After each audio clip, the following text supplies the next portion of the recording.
আমাদের এই ভিডিওর মধ্যে দুটো টপিক নিয়ে কথা বলবো। একটা হচ্ছে গিয়ে রক্তবীজের ট্রেলার, রক্তবীজ না, বহুরূপী ট্রেলার। আর একটা হচ্ছে গিয়ে দেবের খাদানের লেটেস্ট পোস্টার, যেখানে বলা হচ্ছে যে শুটিং র্যাপ হয়ে গেছে।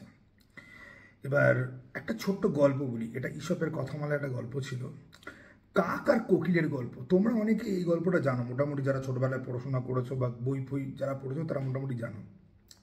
তো কাকের কোকিল সাজার খুব ইচ্ছা, কিন্তু কাকের গলা দিয়েও তো সুর বেরোয় না। কিন্তু কাক আর কোকিলকে অলমোস্ট সেম দেখতে, কুচকুচে কালো। অ্যাকচুয়ালি কোকিলকে কাকের থেকেও কালো দেখতে, কাককে তো তাও অ্যাশ কালারের পার্ট, তারপরে একটু ব্ল্যাক, ডানাগুলো ব্ল্যাক। মন দিয়ে যদি তোমরা দেখেছো, যদি দাঁড় কাক আবার আলাদা। তো কাক একবার চেষ্টা করেছিল, এটাও ধারণা ছিল যে কোকিলের থেকে পালক নিয়ে আমি আমার গায়ে যদি লাগাই, তাহলে আমিও হয়তো কোকিলের মতো সুন্দর গান করতে পারবো। এবং ঠিক সেটাই আমাদের বাংলাতে কিছু লোকজন মনে করে। তারা মনে করে যে আমি একটা সাদা জামা ধার নিয়ে নেব, তারপর রক্তের ছিটে লাগাবো, তারপর বুচার নাইফ হাতে নিয়ে দাঁড়িয়ে থাকলে পরেই আমাকে রোলেক্সের মতো লাগবে, নয় আমাকে অ্যানিমেল পার্কের আজিজ না কি ছিল ওই ক্যারেক্টারটা, তার মতো লাগবে। মানে আমি প্রচুর ভাড়ামি দেখেছি, ঠিক আছে, আমি লাইফে প্রচুর ভাড়ামি দেখেছি, বাট দিস ইজ ভাড়ামি আলট্রা প্রো ম্যাক্স।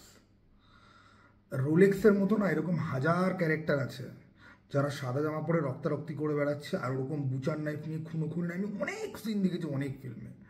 রোলেক্স কেন রোলেক্স?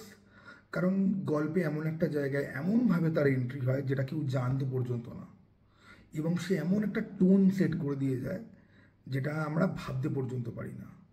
অ্যানিমেলের ক্ষেত্রেও ঠিক জিনিসটা তাই। কিন্তু এখানে ফিল্ম মেকার বা ক্রিয়েটার বা ডিরেক্টর বা প্রডিউসার তারা এতটাই তারা লোকজনকে কাইন্ড অফ সুরসুরি দিয়ে ব্যস্ত যে তার একটা surprising element till the very end ধরে রাখতে পারে না। আর কিছু ইউটিউবার আছে, তারা অন্য সময় হলে পরে এটাকে কি কপি বলা যায়, এটা কি ঠিক হচ্ছে, তারা এখন সেটাকে চাটছে। না না, বাংলাতেও এরকম কেউ করছে রোলেক্সের মতো। ব্ল্যাটেন্টলি কপি করাকে নির্লজ্জের মতো কবে থেকে প্রশংসার চোখে দেখা হয় আমি সত্যিই জানি না। বাট দেবদা মোটামুটি ইউটিউবারদের কাছে ইনকাম আর সাবস্ক্রাইবার বাড়ানোর এত ভালো একটা সোর্স যে ভাই ভালো কথা বললে পরেই ভাই আমার দুটোই হবে, তো আমি ভালো কথা কেন বলবো না? বাঙালি এমন একটা জাত যাদেরকে কাকড়ার জাত কেন বলা হয়? বাঙালি কাকড়ার জাত আগে ছিল, এখন হচ্ছে গিয়ে চাটুকারের জাত, কে কত ভালো চাটতে পারে। যাই হোক, হাস্যকর টু দি ইনফিনিটি, ঠিক আছে, জাস্ট হাস্যকর। একটা লুক বাবার লুক পুষ্পার মতো, আর ছেলের লুক রোলেক্সের মতো। ওয়াও। তবে এই টোকাটুকির মামলাতে দেখো, এই যে সমস্ত যে রিপ অফ যে নেওয়া, এগুলো তার দেবের সিদ্ধান্ত না, ক্রিয়েটিভ টিম, ডিরেক্টর, প্রডিউসার রয়েছে। তবে একটা কারো জানতে পারে, একটা মজার কথা তোমাদেরকে বলি শোনো। চ্যালেঞ্জ 2-তে একটা সিন আছে যে অ্যাকশন হচ্ছে সিনেমার মাঝ বরাবর জায়গায়, দেব দৌড়ে দৌড়ে লাফিয়ে ঝাঁপিয়ে একটা বিল্ডিংয়ের মধ্যে ঢুকবে, সেখানে আবার খানিকটা অ্যাকশন হবে।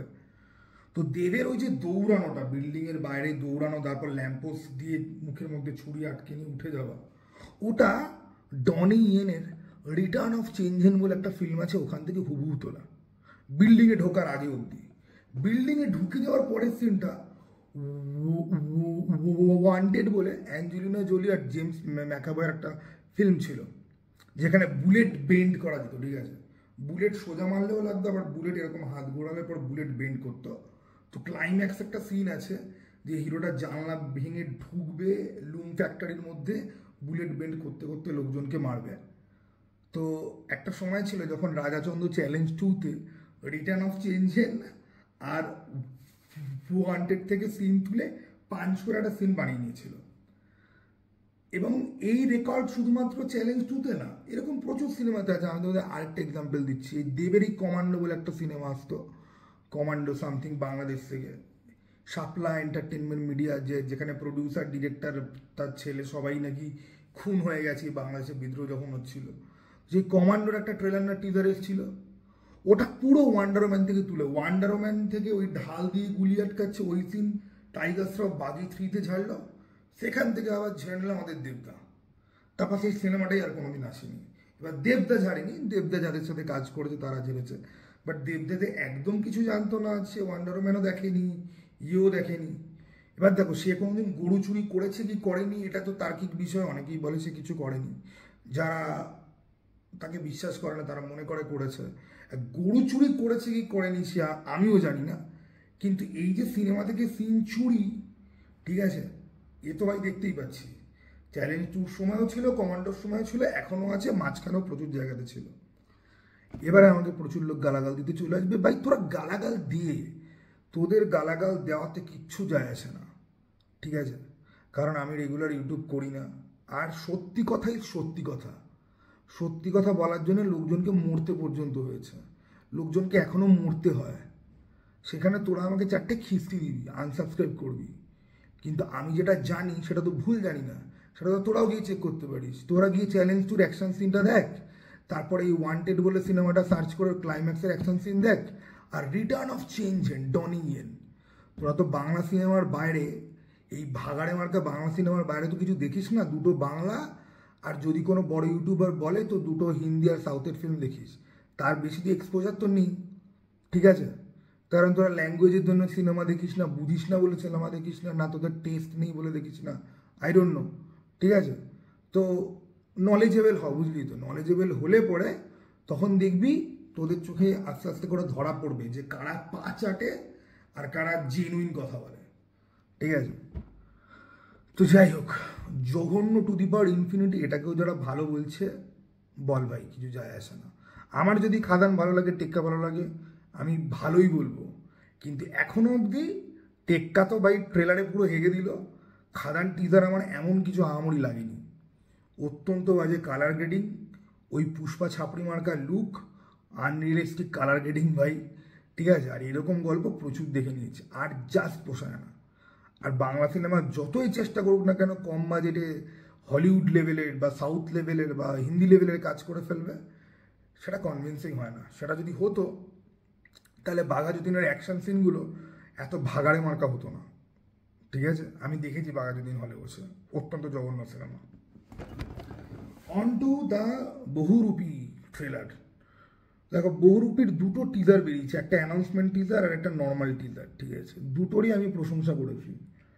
বহুরূপী না বেশি প্রমোশনাল ম্যাটেরিয়াল ছেড়ে দিয়েছে, আর একই জিনিস বেশিবার করে দেখানো হয়ে গেছে। আজকে আমি বহুরূপীর যে অফিসিয়াল যে ট্রেলার আজকে বেরোলো, সেটার পরে ওই গানটা দেখছিলাম, ওই বাতাসিয়ানা সামথিং কি একটা গান এসছে, ওই গানটা দেখছিলাম। তো দেখো আমার উইন্ডোজের সিনেমার গান কোনোদিনই ভালো লাগে না, ফোক সং টাইপের হয়। এই গানগুলো টেম্পো, মুড সমস্ত কিছুই সেট করা এমন একটা অডিয়েন্সের জন্য যারা আমার থেকে বয়সে অনেক বেশি, তাদের সেন্সেশন, তাদের ভালো লাগার মতো করে গানটা তৈরি হয়, ঠিক আছে। আমার যদি এমনিতে গান ভালোই লাগে না, আমি শুধুমাত্র হান্স জিমারের ব্যাকগ্রাউন্ড মিউজিক শুনতে পছন্দ করি, নাহলে বিভিন্ন রকম হলিউড সিনেমার ব্যাকগ্রাউন্ড মিউজিক শুনতে আমার খুব ভালো লাগে, তাতে লিরিক্স থাকে না, সিনের পেছনে যে মিউজিক থাকে ওটাই। তো যাই হোক, সেই গানটাও আমি দেখছিলাম। তো যতদূর আমার এখনো আজকে ট্রেলার দেখে আমি বুঝলাম যে দেখো এটা আইদার একটা চোর পুলিশের লড়াই সেই নিয়ে সিনেমা হতে পারে, নাহলে চোরের প্রেমিকাও খুব মিষ্টি, পুলিশের প্রেমিকা আরও মিষ্টি, রোমান্স করছে সেই টানাপোড়েন নিয়ে দেখাবে। এখন দেখো আমি রিসেন্টলি রক্তবীজ রিওয়াজ করছিলাম, এবং রিওয়াজ করতে গিয়ে আমি বুঝলাম যে রক্তবীজ যত ভালো আমার লেগেছিল তত ভালো সিনেমা রক্তবীজ নয়। রিওয়াজ করতে গিয়ে অনেক জায়গাতেই মনে হয় যে দিস ইজ বেকার। ওকে, না দ্য থিং ইজ যে আজকে বহুরূপীর ট্রেলারটা দেখতে দেখতে আমার মনে হচ্ছিল, দেখো নো ডাউট যে শিবপ্রসাদ নন্দিতা তাদের জোন থেকে আস্তে আস্তে করে বেরিয়ে অন্য কিছু করার ট্রাই করছে, কিন্তু পুরো কনভিকশন নিয়ে করছে নাকি তারা তাদের ঘরানার সিনেমাকে জাস্ট একটু অন্যরকম আউটলুক দিচ্ছে, যাতে মনে হয় যে এটা একটা সেমি কমার্শিয়াল ফিল্মের মতো একটা ভাইব আছে। কারণ out and out commercial cinema নয়, এখানেও চোর পুলিশের ফ্যামিলি প্রেম সেটার দিকেই বেশি এটা যেন গুরুত্ব যেন যাচ্ছে। হ্যাঁ, কিন্তু ট্রেলারে ততগুলো জিনিস আমাকে বলতেই হবে। এই সিনেমাটা যেরকমই চলুক না কেন, এটা কৌশানীর কেরিয়ারে কিন্তু একটা একটা কী বলবো, একটা মাইলস্টোন মার্কা কিন্তু হয়ে থাকবে। কৌশানীকে কিন্তু খুব ন্যাচারাল লাগছে, যেটা কৌশানীকে কখনো লাগে না। এবার উইন্ডোজের মতো জায়গাতে কাজ করছে যেখানে ডিরেক্টর প্রডিউসাররা একটু হলেও অ্যাজ এ ক্রিয়েটিভ পার্সন ভালো, তো তারা অবশ্যই তাদের পারফর্মারের থেকে ভালোটা বার করে নিয়ে আসবে। এবার কৌশানী আর শিবপ্রসাদের মধ্যে একটা এজ গ্যাপ থাকা সত্ত্বেও গানটার মধ্যে দুজনের একটা কেমিস্ট্রি আছে। এই কথা বললে তোদের বিয়ে দিয়ে দেবো গানটার মাঝখানে, তো ভালো লাগছে অসম বয়সী হলে পড়ো। আর শিবপ্রসাদকে দুর্দান্ত লাগছে, ঠিক আছে। একে তো তার বয়স খুব কমে গেছে বলে মনে হচ্ছে, এবং তার ক্যারেক্টারটা যে ধূর্ত। আইসক্রিম এসে গেছে? ও ঠিক আছে ঠিক আছে, আইসক্রিম এসে গেছে, আসছি। তো ক্যারেক্টারটা যে খুব ধূর্ত, আবার তার যে একটা নরম সফট কর্নার থাকবে সেগুলো বুঝতে পারা যাচ্ছে, এবং সরকারের প্রতি তার গ্রাজ রয়েছে। আজকাল সমস্ত সিনেমাতেই অ্যান্টি সরকার মার্কা কিছু রক্ত গরম করা ডায়লগ রাখতে হচ্ছে নাকি যুগের হাওয়াকে কাজে লাগানোর জন্য, বাট এনিওয়ে যাই হোক, হোয়াট এভার।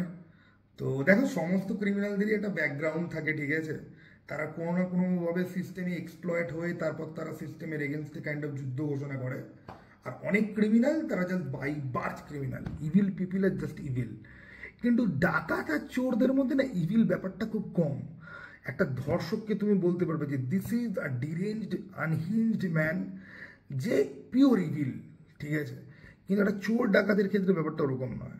অনেক সময় তারা অভাব বা কোনো একটা এক্সপ্লয়টেশন থেকেই তারা উঠে আসে, বা বংশানুক্রমে চলছে, বা কিছু একটা জিনিস রয়েছে।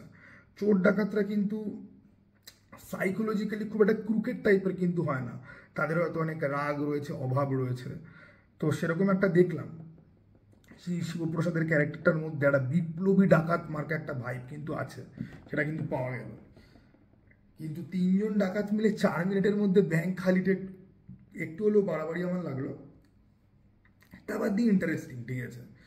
খুব একটা এক্সপেকটেশন হাই আমি রাখছি না, যদিও সিনেমাগুলো আমি অনেক পরে দেখতে পাবো, কিন্তু মোটামুটি আমার মনে হচ্ছে যে this is going to work, ঠিক আছে। বহুরূপী আর টেক্কা, ওয়েল, বহুরূপী আর টেক্কা দুটো মোটামুটি আমার কাছে আপাতত সেম স্ট্যান্ডেই রয়েছে, ঠিক আছে। টেক্কা বেশি ইন্টারেস্টিং একটু হলেও, কারণ সেখানে সৃজিত মুখার্জি আর দেব একসাথে রয়েছে। আর বহুরূপীর ব্যাপারটা হচ্ছে কি, যে শিবপ্রসাদ প্রথমবার লাইফে ভিলেনের চরিত্রে তাকে দেখতে পাচ্ছি, ঠিক আছে। চোর পুলিশের খেলা, ব্যাংক ডাকাত, এই পুরো থিমটার মধ্যেই এবারে অনেক ভালো ভালো এই চোর পুলিশ খেলা দেখেছি, সব ব্যাংক ডাকাতি নিয়ে অনেক ভালো ভালো ফিল্ম আছে দেখা। তো দেখা যাক কীরকম হয়। দুটো সিনেমাই বেশি ইন্টারেস্টিং জায়গাতে রয়েছে। পুজোর দুটো সিনেমা, টেক্কা বহুরূপী, দুটোই খুব ইন্টারেস্টিং জায়গাতে রয়েছে। আমার কাছে দুটোর জায়গায় সেম, কেউ বেশি কেউ কমে কেউ নেই। এবার দেখা যাক যে দুটোর মধ্যে কোনটা আমাকে বেশি ইমপ্রেস করতে পারে। চলো টাটা, বাই, আবার যেন দেখা পাই।